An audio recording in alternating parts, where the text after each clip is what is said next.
Hey everyone, well, happy Tuesday. It is a busy morning here on Capitol Hill and we are already going, but I wanted to take a minute to update you all on what is going on, and that is that sometimes the cover-up is as big as the story itself.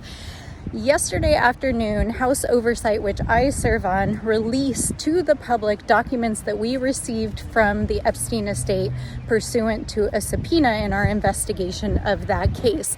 And in that trove of documents included the infamous birthday book and a page which Donald Trump directly lied to the American people and said did not exist.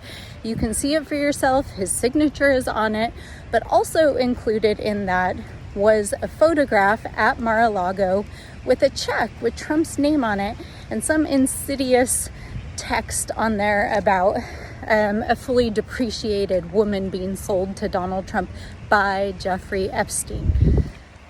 You guys, it's all out there.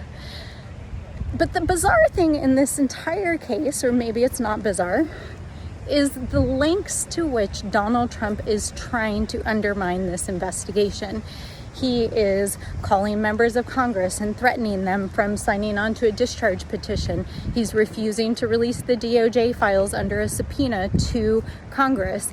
He is going to the media and calling this a hoax. And we have to ask, if he is willing to lie about something as simple as a note in Jeffrey Epstein's birthday book, what else is he lying about? And why is he going to such great lengths to try to cover this story up?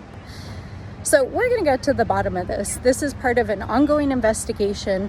The case itself involves hundreds, if not thousands, of potential victims and survivors of the sex crimes of Epstein and his associates, but it also involves the associates, the institutions, and the cover-up that ensued in the years as it was happening and afterwards, and is continuing to happen in this place right now in collusion with the White House. So that is our work in the Oversight Committee, and I want to explain why it's so important that everyone should be paying attention to this case.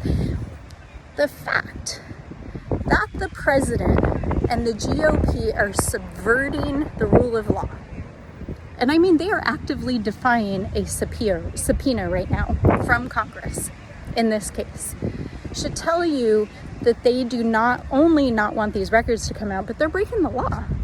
Now, we've seen this time and time again, but we also know that this is an administration that seems to have very little concern for the separation of powers and the rule of law and the Constitution. In fact, right over here at the Supreme Court, just yesterday, the Supreme Court handed down this outrageous decision, shocking, basically allowing federal law enforcement to racially profile people in immigration enforcement actions. We have not seen an attack on the rule of law and our Constitution like we are seeing under this administration, and by all of the enablers, whether they're the enablers in here or the enablers over there. And so that is why it is so important right now that we continue to speak up and to fight back against all of the corruption that is happening around us. And that is part of why we are pursuing this case. Now, I also think it's interesting that we are 2 weeks away from a potential government shutdown, and Donald Trump is more concerned about the Epstein files being released than actually getting a budget passed, because he hasn't even so much as contacted the major players here in Congress to try to negotiate a bipartisan deal to get a budget across the finish line. Well, he's been threatening members of Congress to try to shut down the Epstein case. So we've got a lot of work ahead of us. This week we are working on the National Defense Authorization Act. There's actually some good stuff in this bill, including pay raises for service members, increased access to TRICOR, for dental, and for other things. And we want to get this bill across the finish line. However, my colleagues here in the House who control this chamber are messing around again, trying to put poison pill writers into this bill. So we are fighting back on all the fronts, doing the work for the American people, trying to get something across the finish line to keep the government open, and yes, to make sure that our service members are taken care of. So that's our work this week. I'll see you all soon.